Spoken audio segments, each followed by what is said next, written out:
I see a couple of you coming in. Can you guys hear me? Can someone confirm if you can hear me? Yeah, I see it. Thank you.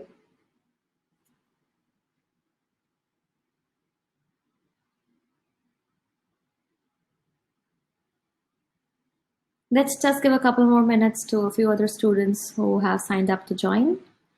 I see a lot of them are joining right now.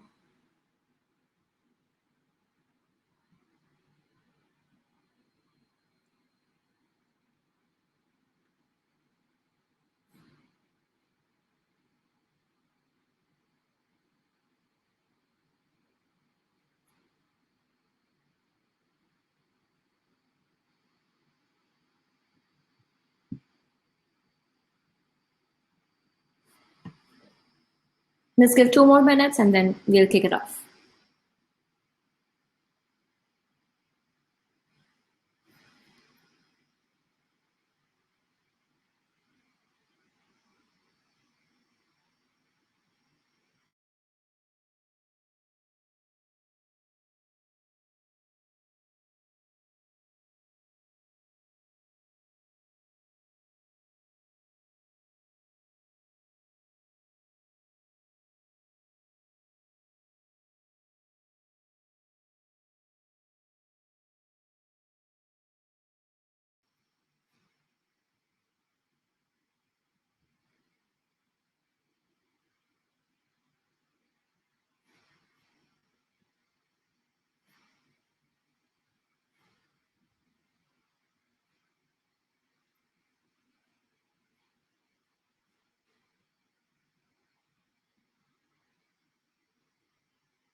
Okay, it's 11:47.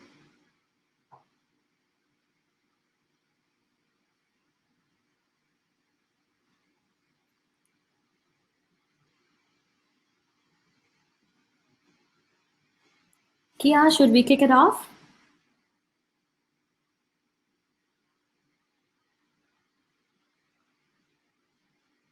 Okay, sounds good. Awesome. So hello and welcome everyone. It's still morning, so I'll go ahead and still say a very good morning to all of you. I know it has been a long day for you guys. You have started the session since the morning. So hoping that you all had a great morning and you got to learn new things and you had something, a few nuggets to take from here and there at today's conference. Let me start by introducing myself. I'm Prachi Kambhalia. I'm currently working as an RPA business analyst at World Fuel Services, headquartered here in Miami.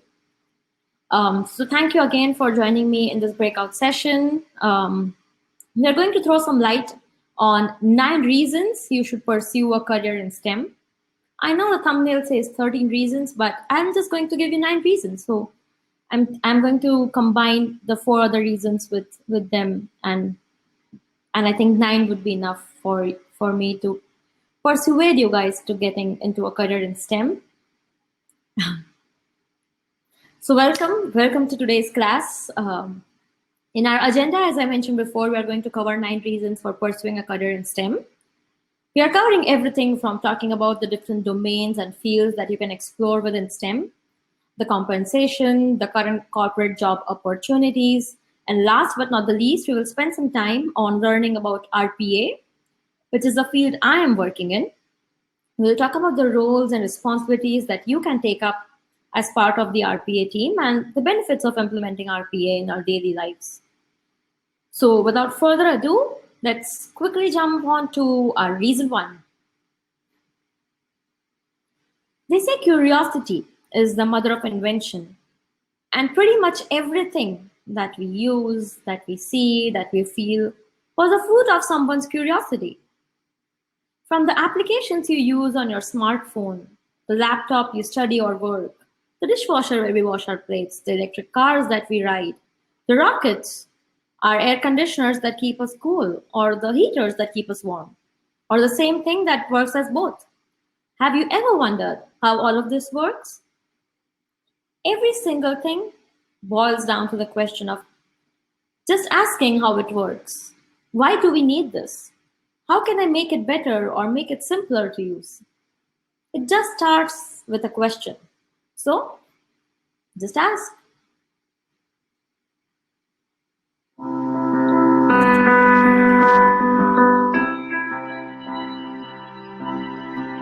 Have you ever wondered how it works?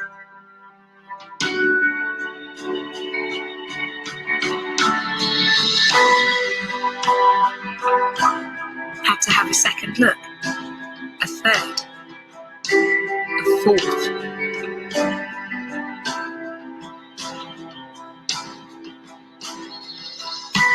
Considered if magic could actually be real.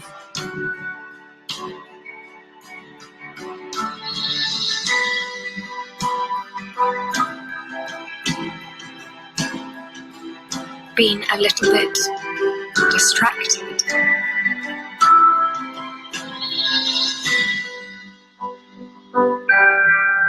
There's an engineer in each of us. Sometimes it just needs a bit of encouragement. Here's to the daydreamers, the distracted and the intrigued, the ones that will go on to engineer our world.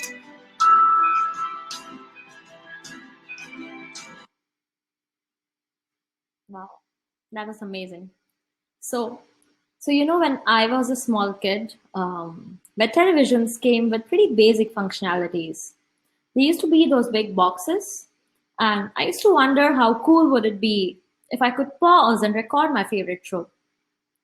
I used to think that one day I will invent a TV that will have this cool little functionality. And a few years later, there started coming TVs there where we could record and play and pause and stream different kinds of things on TV. And that's when I thought to myself, I did have the idea of being able to do it. Like, I wanted to do it. And even when we saw in the video, it's just about asking those questions. It's about being passionately curious to find solutions, to being a little more intrigued, and most importantly, asking and seeking. So never feel shy or think that an idea you have is small. All ideas matter. So just keep asking. And there are literally hundreds of specializations that STEM can offer, suiting any students who like asking questions or being challenged. We often perceive STEM to be all about engineering. In fact, you can expect institutions to offer everything from agriculture, from astrophysics, ecology, game development, pharmacology, to veterinary studies. There are a great range of options within each of these fields too. So do not think that you step into a STEM career, you have to become an engineer. It's not always an engineer.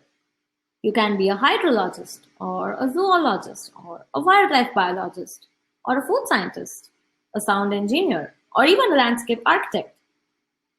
If you're not sure what you'd like to study or want some time to see where STEM can take you, you could perhaps take a journalist course such as a diploma or a degree in Bachelor of Science and start by exploring the basics before selecting a major in your second and third year. Double degrees are also worth considering. I mean, why not? Why not combine science or mathematics with teaching or journalism to boost your career prospects? If you're heading into postgraduate studies, coursework and research are pretty inspiring as well. So just do not confine about how you feel what STEM has to offer. Let's watch this cute little video that gives a sneak peek into the different STEM careers that STEM has to offer. Hi, I'm Liz Montano, and I'm a forensics researcher at Battelle. My name is Tim Rubinger, and I make artificial limbs for a living. My name is Megan Jackson, and I'm a doctor for blood and cancer. My name is John Phippen. I'm an audio post-production engineer at Magnetic Studios. I'm Dr. Tammy Chan, and I'm an OBGYN doctor. I'm Nick Fackler. I work with environmental DNA. Hi, I'm Whitney Marker, and I'm an animal programs specialist. Every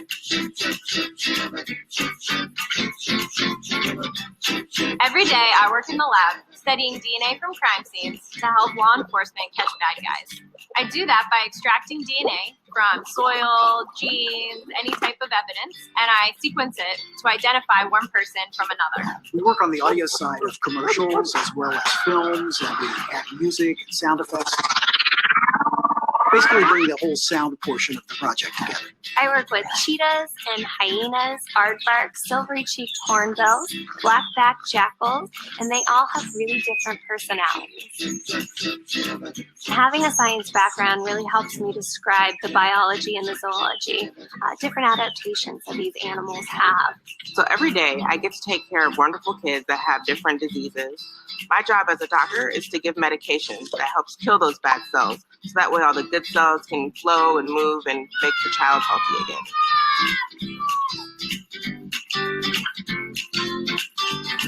So since I was a kid, I've been interested in science. I read every science fiction book I could get my hands on as a kid. My dad and I used to go collect rocks and polish those rocks, starting with geology, and it just sparked my interest, and eventually figured out that genetics was the place that I wanted to be. So I had a teacher, she was a biology teacher in high school. Her name was Mrs. McCracken, and I loved her because she made learning really fun. Every day I liked going to class because I knew I would learn something new. The person who really inspired me was my high school English teacher. The inspiration that I got from her to always broaden my horizons and look for something exciting let me drop into this field and be successful at it. The cool part about science is you can do anything you want. STEM is all around you. The hard work I put toward studying my math and sciences has enabled me to have a great career where I get to literally change people's lives before my eyes. Teachers, mentor, teacher, Great instructors. Encourage me to get involved. trying to get a good idea of what it is you really want to do makes a big difference early on. It's fulfilling to go to work every day and know that what I'm doing solves real world problems that affects people all over the world.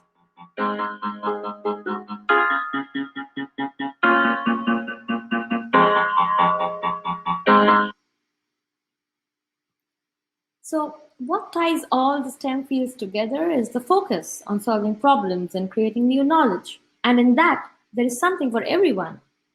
So start thinking about how and where you like to spend your time. Is the laboratory an exciting environment for you? Or would you prefer to be in the field? Do you like to build things or deconstruct them? Are you interested in the human body or in faraway galaxies? Geologists spend a lot of time outdoors, whereas chemists spend a lot of time in the lab. Microbiologists examine tiny organisms, while astrophysicists consider the universe and all of its contents. Many current STEM professions didn't even exist 10 years ago, like autonomous car engineer. And 10 years from now, there will almost certainly be jobs we can't imagine now. So go ahead and think about what interests you. Which field do you think you want to pursue within STEM? Reason 3, show me the money. And to be honest, who doesn't think about it? Money is a driving factor for many of us. And I can assure you that being in STEM, there are less chances that you will be disappointed by how much you make. Compensation is an important thing to consider while we decide about the future of our lives. And the career in STEM comes bearing great numbers, literally. STEM careers are amongst the highest in initial compensation for recent graduates. According to the American Engineering Association, these graduates earn 87% more than the average salary of a non-STEM graduate. The average salary for all STEM careers in 2017 was a little more than $87,000, as compared to the national average of $45,000 for all non-STEM positions. So I will definitely say, why not?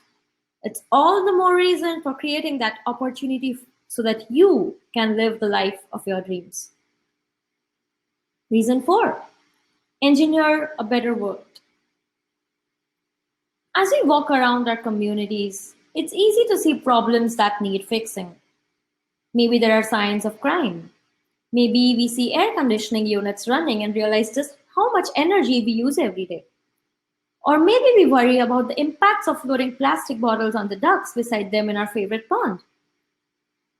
These questions force us to think, how can we use science and technology to make this world more sustainable and a better place to live in?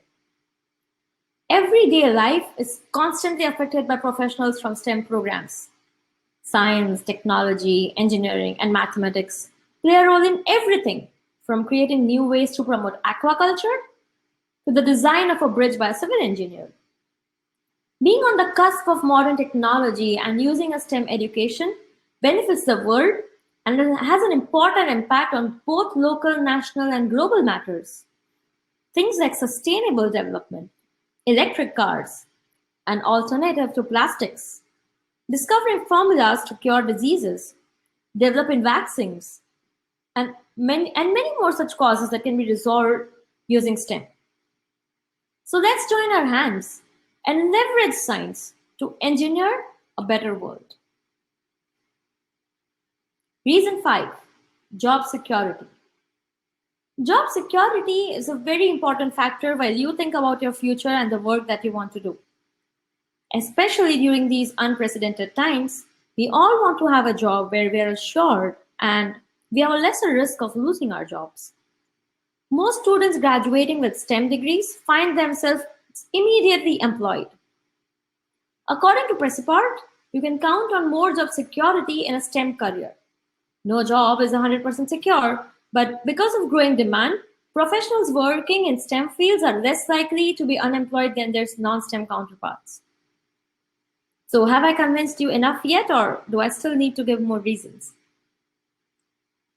Just kidding. So let's quickly jump on to our next reason, reason 6. So having given all the reasons about pursuing a career in STEM, this one here especially for all those girls and women who want to pursue a career in STEM. We need you. We need all of you. STEM careers are often perceived as the one where men tend to excel. But we need more and more driven women who are ready to break those stereotypes and stand strong to help move the needle, even a little at once. Let me share with you a really cool story that I recently read somewhere on LinkedIn. Have you all heard about Tinder? I'm sure you guys have. Do you know its biggest competitor, Bumble? Did you know both of these apps were founded by the same women we see here, Whitney Hort? She was born in 1989. At the age of 23, she founded Tinder, but after 2 years, she was forced to leave the company due to some unfavorable events. Her reaction: sketching out a new business idea. At the age of 25, she founded Bumble, a dating app where women make the first move. In 2019, Bumble is the second most popular dating app in the USA. It's actually valued to be around $14 billion currently. Today, Whitney is known as the youngest self-made woman in history to become a billionaire. Isn't it a really inspiring story? There are always going to be ups and downs in your careers, and there will be days when you question why you're doing something, what you are doing, and why you're up to this. But at the end of all of it, we need to remember why we started and never to give up. A report published by McKinsey states that women remained significantly outnumbered in entry-level management positions at the beginning of 2020. They just held 38% of manager-level positions as opposed to men who held 62%. It's almost a double. Since 2015, we have seen modest signs of progress in the representation of women in the corporate lines. So if you see, we have improved the numbers a little. But as you see this graph, A stands for entry-level jobs, and as we move along, F stands for the C-suite jobs. And even if we have made decent progress in the numbers over the past few years, these numbers do not look great. As we are moving up the ladder, the representation of women is really less and decreasing continuously. And this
Prachi, you're actually on mute. No one has been able to hear you. There's a red icon with your microphone.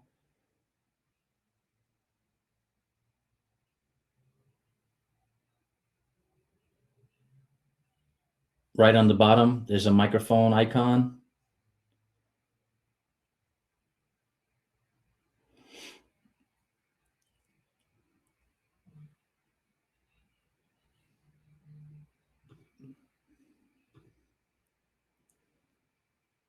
For us, well, we can't hear you. Not sure what to do. I mean, can you click on the gear icon and make sure that if you look at, there's a gear icon to the right of the screen. Can you click on that and just make sure that the correct microphone is selected?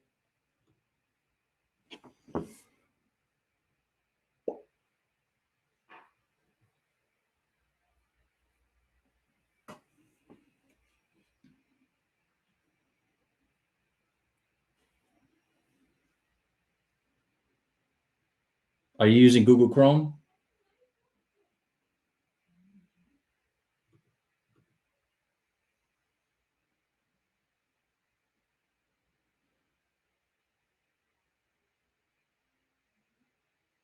Is the correct microphone selected when you click on the gear icon?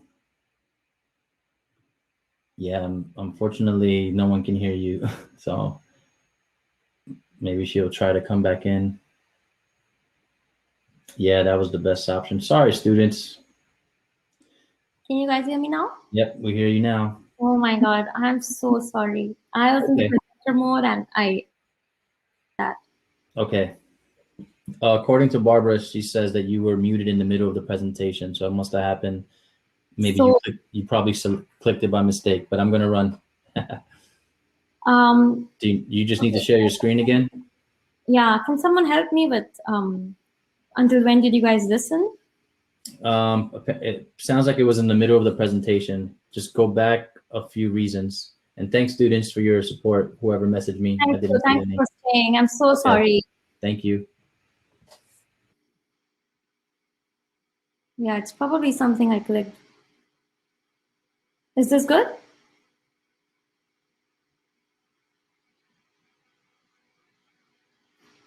Okay, let's start with reason 5. Is that good? Thank you. I'm so sorry, students. I'm so sorry. Somehow I just missed it. Okay, reason 5, job security. And feel free to interrupt. So do you guys hear me now? Perfect. Okay, sounds good. Thank you. So job security. Job security is a very important factor while you think about your future and the work that you want to do. Especially during these unprecedented times, we all want to have a job where we are assured and we have lesser risk of losing our jobs. Most students graduating with STEM degrees find themselves immediately employed. According to Prescott, you can count on more job security in a STEM career. No job is 100% secure, but because of growing demand, professionals working in STEM fields are less likely to be unemployed than their non-STEM counterparts. So I hope I've convinced you enough yet, or I think I do need to give some reasons as I was muted. So let's quickly jump to reason 6. So having given all the reasons about pursuing a career in STEM, this one reason is really special for all those girls and women who want to pursue a career in STEM. We need you. We need all of you. STEM careers are often perceived as the one where men tend to excel. But we need more and more driven women who are ready to break those stereotypes and stand strong to help move the needle, even a little at once. Let me share with you a really cool story that I recently read on LinkedIn. So have you all heard about Tinder? Do you know about Bumble? Did you know both of these apps were founded by the same woman we see here, Whitney Hurd? She was born in 1989. At the age of 23, she founded Tinder, but after 2 years, she was forced to leave the company due to unfavorable events. Her reaction? Sketching out a new business idea. At the age of 25, she founded Bumble, a dating app where women make the first move. In 2019, Bumble becomes the second most popular dating app in the USA, and it's almost valued around $14 billion. Today, Whitney is known as the youngest self-made woman in history to become a billionaire. Isn't it a really inspiring story? There are going to be days where you'll feel insecure about your job, where you have questions why you're doing something, what you are doing. But at the end of all of it, we need to remember why we started and to never give up. According to a report published by McKinsey, women remain significantly outnumbered in the entry-level management positions at the beginning of 2020. They just held 38% as opposed to 62% to their male counterparts. Since 2015, we have seen decent signs of progress in the representation of women in the corporate line. As you see, level A represents the entry-level jobs, while level F talks about the C-suite positions that women hold. And even though we have made a good progress, the numbers do not look great. As we move up the ladder, the representation of women is decreasing continuously all the years. And this has to change. And this change is only possible if we have all of you girls stand strong together and diligently believe of a career in STEM. Together, we can all do our bit to move the needle, even a little at once. Reason 7, it's not rocket science. I'm going to tell you just the 4 things that you need to have to be in STEM. It's not math, it's not coding, it's not computer science. Because you have seen the slides, you already know them. So let's just quickly jump onto it. The first skill, the communication skill, or perhaps the most important of all life skills. Being able to communicate effectively is a very important skill to have in today's job market scenario. Communication at its simplest is the act of transferring information from one place to the other. It may be vocal, written, visual, or nonverbal. In practice, it is often a combination of several of these. Good communication and presentation skills helps us to understand the requirements, to communicate our ideas, and ask for help and receive and give feedbacks. Critical thinking skills. Critical thinking skills allow you to understand and address situations based on all available facts and information. Typically, using critical thinking at work involves processing and organizing facts, data, and other information to define a problem and develop effective solutions. Thus, it allows you to connect the dots and resolve an issue. Critical thinking skills are essential in every industry, at every career level, from an entry-level associate to being a top executive. And because of this, employers value and seek out candidates who demonstrate strong critical thinking skills. So when you're in an interview and you see the interviewer asking you questions about a scenario and how would you typically react in that scenario, or what would you have done in that scenario, they are actually gauging your critical thinking skills. Analytical skills. Analytical skills are the traits and abilities that allow you to observe, research, and interpret a subject in order to develop complex ideas and solutions. You can apply analytical thinking in just about every situation, such as developing or improving programs or products, relational issues, processes, identifying audience and client needs, and more. And last but not the least, creativity. Creativity is the act of turning new and imaginative ideas into reality. Creativity is characterized by the ability to perceive the world in new ways, to find hidden patterns, to make connections between seemingly unrelated phenomena, and to generate solutions. Creativity involves 2 processes. One is thinking and then producing. And the other important part here is that you learn transferable skills. You can change career paths or industries or roles because you develop transferable skills when you are in a career in STEM. You'll emerge from your studies as an all-rounder with an extremely impressive resume. The skills that we discussed before, the communication skills, the critical thinking skills, the interpersonal skills, the problem solving skills, these are the most important attributes in today's job market. And these are often known as soft skills or employability skills. In all STEM fields, the core focus on both a high level of technical skill and a rigorous approach to problem solving skill remains the same. Additionally, employer surveys also show that hiring managers are eager for employees who can problem solve and think analytically, skills at the heart of STEM studies. Therefore, if you think you have these skills, do not be intimidated by the complex equations and math. Believe and feel confident about pursuing a career in STEM. Reason 8, be immersed in cutting edge. Studying and working in STEM means learning about the world around you, finding innovative solutions for real-world challenges, and playing a role in some of the most major discoveries and developments. STEM professionals designed and built the Hubble telescope to peek into the universe. They created the internet. They built the tallest buildings in the world and continually pushing our understanding of diseases and new medical treatments.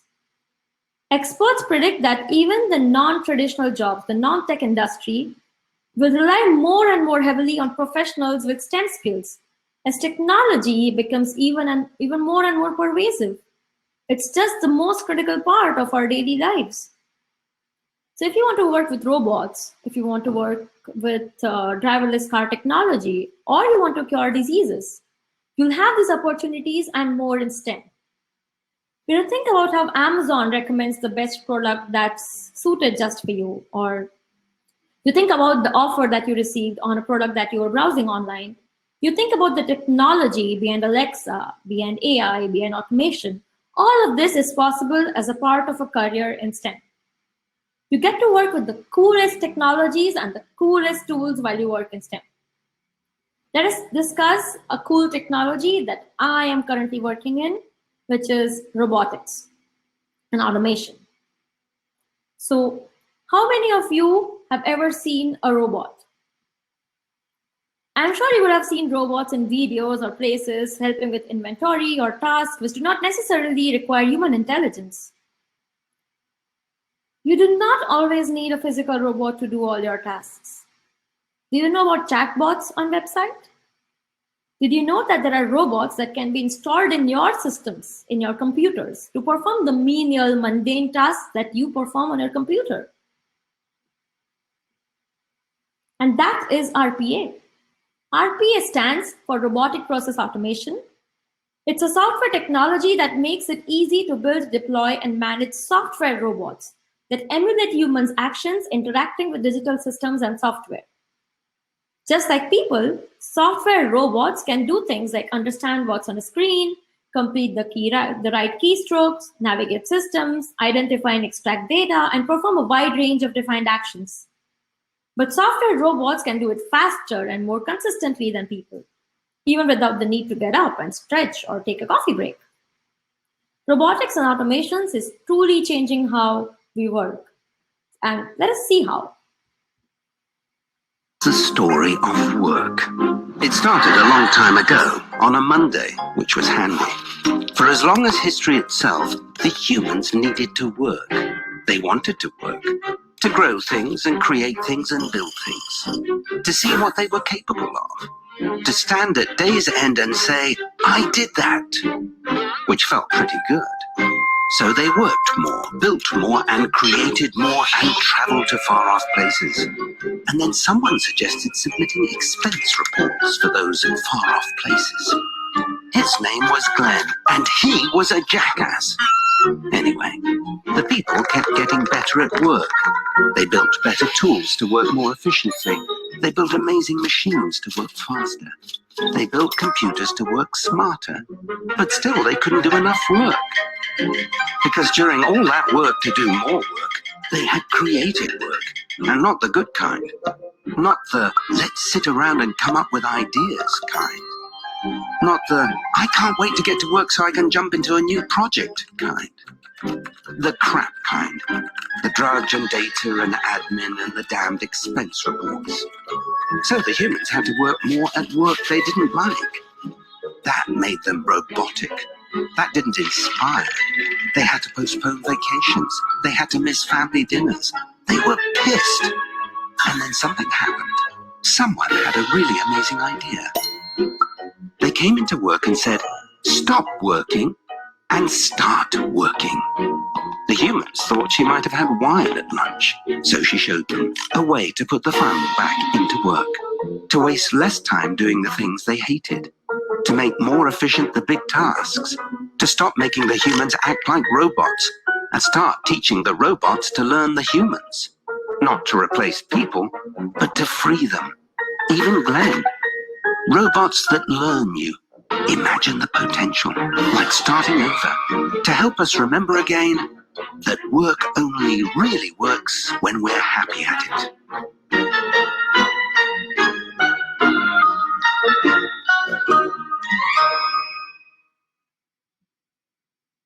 So RPA technology is changing how the world gets work done. Software robots, instead of people, do repetitive and lower value work like logging into applications and systems, moving files and folders, extracting, copying, and inserting data, filling in forms, and completing routine analysis and reports. Advanced robots can even perform cognitive processes like interpreting text, engaging in chats and conversations, understanding unstructured data, and applying machine learning models to make complex decisions. When robots do these types of repetitive and high-volume tasks, humans are free to focus on the things that they do best and enjoy more. That's innovating, collaborating, creating, strategizing, and interacting with people. Enterprises get a big boost too: higher productivity, efficiency, and resilience. It's no wonder what RPA is doing is rewriting the story of work. So how does it all work? Let me give you a quick workflow of how typically RPA works in an organization. There are leaders and business analysts who enable and identify processes that can be automated in an organization. They communicate with the business and help in the adaptation of such technologies within the different teams. Then there are the business analysts, the BAs, and the solution architects that re-engineer that process. They analyze the process. That is, they spend a lot of time understanding what the process is and what do we want to automate, and determine which tools and technologies we need to use to be able to automate the process. Until now, if you notice, it has all been just about communication and developing a framework of solution. Then we have our developers and our infrastructure engineers who actually develop the automation with the help of identified solutions and relevant logics. And last but not the least, we have our production support, the people who help us sustain the automation that we have created. So once the processes are developed and in production and is used by a customer, the production support individual helps sustain it. They take care of it. They help fix any bugs or any errors that might occur while the process is run. So they make sure that the automation is running effectively. Even at my organization, at World Fuel Services, we are collaborating with UiPath to deliver automation solutions. We also have these different roles within our team, which we leverage to bring about the automation change at our organization. So we have an RPA leader who leads our way and who acts as a catalyst in the transition process, making sure each stakeholder is well informed and comfortable with the changes, with the automation that we are bringing in. We have the business analyst that we said is the process subject matter expert and understands the process and analyzes it and re-engineers it and creates definitions and process maps. We have the solution architect who defines the architecture of the solution. Like they see it from an end-to-end perspective and see what tools and technologies and features do we need for the development of the solution within our enterprise guidelines. Then we have our developer. They are in charge of designing and developing and testing the automation workflows and supporting the implementation of RPA. These developers work alongside with our business analysts for documenting details and assisting the engagement team in implementing and testing the solution. We also have the infrastructure engineer who play a part of both the deployment team and the operations team. They're mainly in charge of the infrastructure support, so the servers and the other tools, the other requirements that we need to be able to use these kind of developed solutions are our infrastructure engineers. Oftentimes, a software developer can also act as an infrastructure engineer. So you can wear both the hats. And last but not the least, we have the production support people, the service support, who act as the first line of assistance. So if anything breaks, if there are any bugs, they are the people we reach out to help fix our automation solutions. So that's all, folks. Thank you. Do you guys have any questions?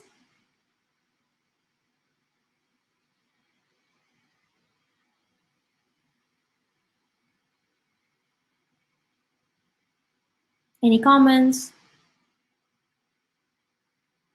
Anything you'd like to know? Any ideas that you have about automation that you think you guys can build?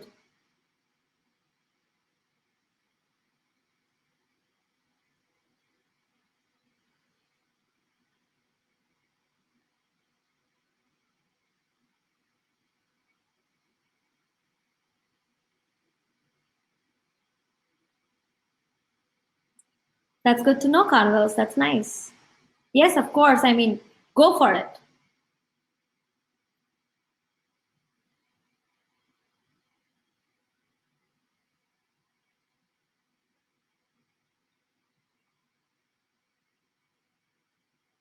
Any ideas, any questions?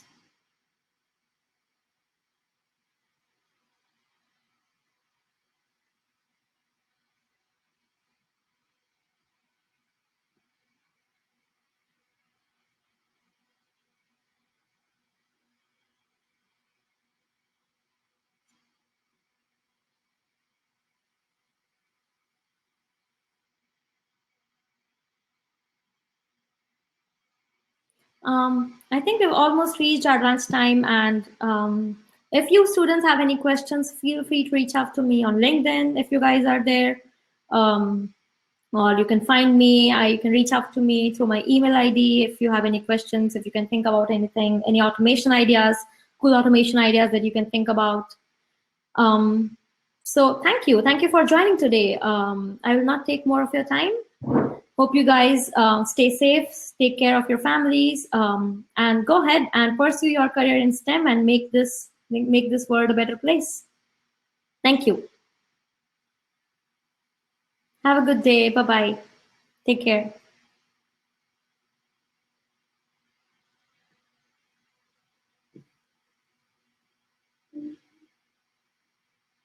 Thank you, Kia. Should I close the session now?